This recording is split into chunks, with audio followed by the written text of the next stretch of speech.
Kids in the Hall. I never watched that. I'm too young. He does like manservant Hecubus. What does that mean? Anyway.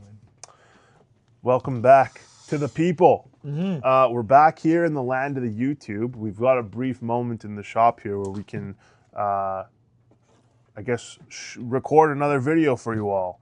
So this week, as promised, we would show something cool that's made its way back to the store here. And Ash, you've prepared a few things for the people.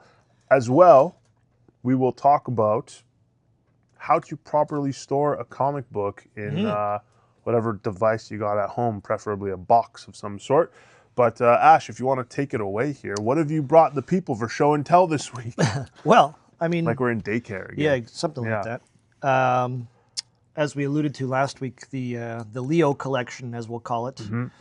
We're kind of just, he was a lifelong collector, lifelong convention attendee. He had paraphernalia from some early San Diego Comic-Con appearances and that kind of thing that he attended, brought back with him.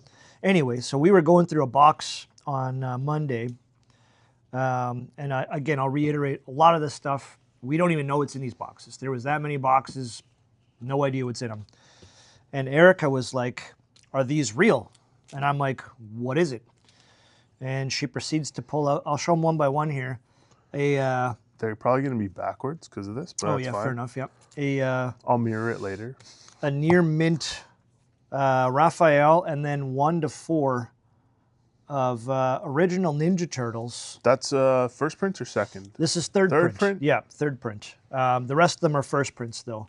In beautiful shape. In incredible, like never read shape. But what's even cooler about them is every single one of them, maybe we can put a thumbnail or something, I don't know. But yeah, I'll do that. Every single one of these books on the inside of the front cover is autographed by Eastman and Laird. And all of them also have some kind of a message or something. Like a message, like, hey, Leo, thanks for hanging out with us, or something along those lines. So, super cool.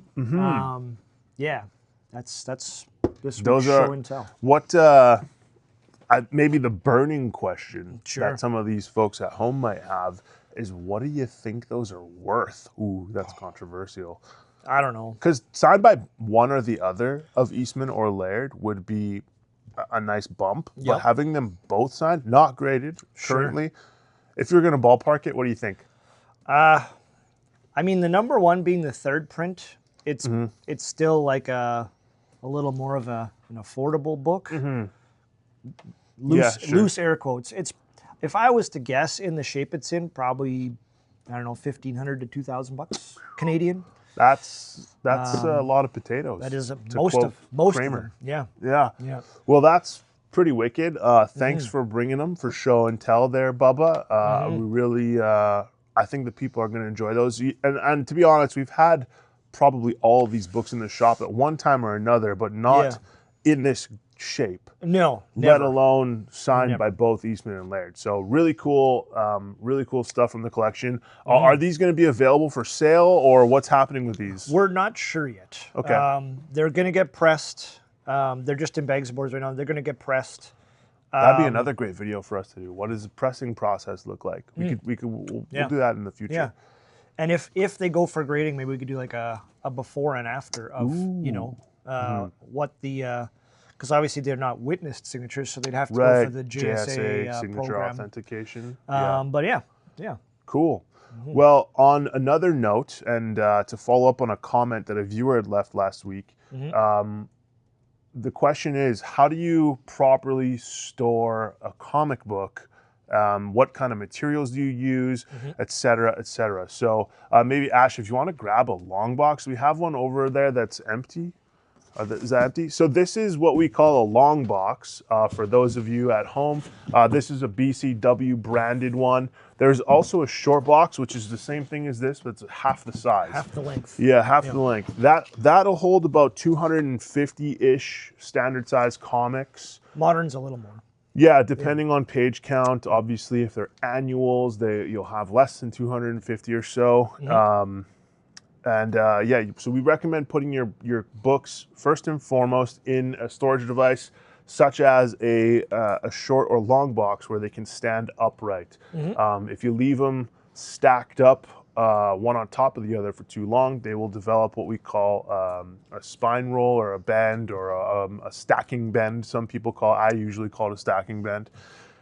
So it's not ideal to store your comics in a spot where they're laying one on top of the other for too long.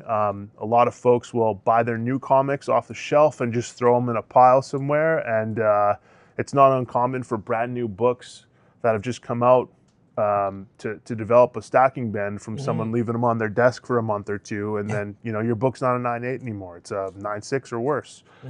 That said, the question becomes, what kind of bag and board or what kind of protection do you give the individual books?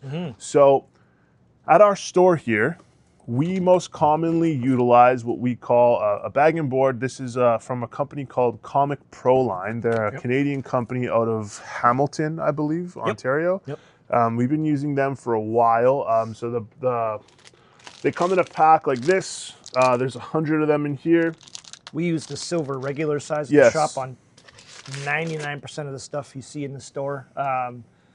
Your new books that get subscribed to weekly go into one of those. Everything that's out in the bins. Everything in the store is in a bag and board, basically, if it's ready for sale, except for the dollar bins. Even then, some of the dollar bin stuff gets a new bag and board. So that's kind of the main material that we use, or main product that we use for bagging and boarding, is the Comic Proline OPP bag. OPP means oriented polypropylene, if I said that right.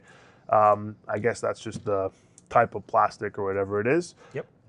It's so any bag and board is better than pretty much no bag and board. Back in the day, bags and boards used to deteriorate the quality of the books. It was a whole thing. We're pretty much past that now as an industry, I would say. I don't know if anybody sells like non-acid free.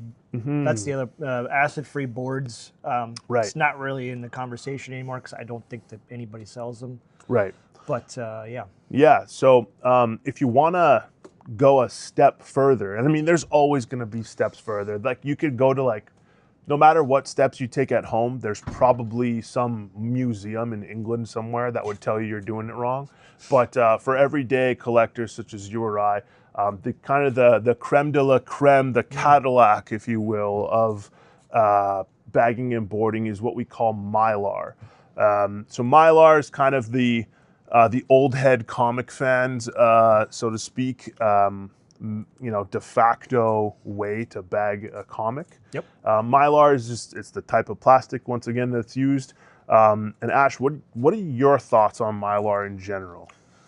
I like them for their, if it's something that you're storing your PC in, where... Personal collection. Personal collection, where it's stuff that, like, you're not pulling them in and out of the box a whole lot, or you got it up on a shelf for display or something like that. They're fantastic.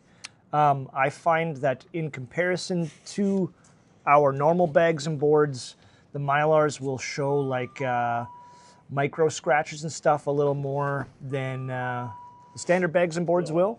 But that's about it. Great. So we actually did a little bit of what we call the science experiment over the last few days to try and determine what the best Mylar was that we have access to here in Canada, basically regular access. I'll put a little overlay over the screen. You're really not going to be able to tell too much of a difference between them, but there's 3 brands that we have access to. My Light is kind of the most common one, I think, that people really think of around these parts, would you say? Sure. The Erber and Gerber, as it were? It's the, what do they call that, when like a brand becomes like all snowmobiles were Skidoos for a while. That was like the brand. My Lights were like the thing if you're looking for Mylar. Your parents call everything Nintendo. Right, yes, as they do. BCW is, I think, an American brand as well, same as My Lights, right? And the BCW ones, we also have access to through some of our distributors. But then more recently, we actually found that Comic Pro line, who we got our normal bags and boards through, they have their own Mylar as well. And Archivals. yeah, they're called archivals. I think BCW calls them that as well. I believe so, yeah. Honestly, we had 4 separate people kind of test them, see how they felt. Again, I'll put some sort of little overlay here of us fooling around with them. But I think it's safe to say that like the Mylight might be the worst one out of the set for us, for what we like, we like our bags and boards to feel. For fitment, I mean, if you factor in cost, it's not even close. Yeah, the Pro lines are the cheapest, Yeah. and they feel the best in my opinion, at least. For everyday kind of thing, yeah. The Mylights, I will give points to in the what do you call it? The shininess. The shiny factor. The shiny factor. A book in them up on a shelf, they look outstanding. You can't take that away from them. Sure. One thing, it's a funny saying that I was told at a show one time. A Mylight in low light makes the book look right. Well, that's a dad joke. I hate that you said that out loud, and I'm sure our viewers will feel the same. Yes. But tell us in the comments. There you have it. That's pretty much it for this week. We got a few customers coming into the shop now. We'll show you guys kind of what they look like. We could talk about taping and stuff like that after the fact, Ash, if people want to know what that looks like. But ultimately, that is it for this week's video.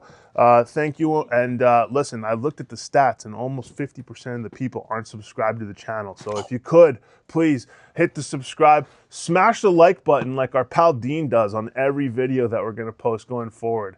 Yeah, smashing it. Ring the bell too. Okay, have a great week. We'll see you folks next week. Toodaloo.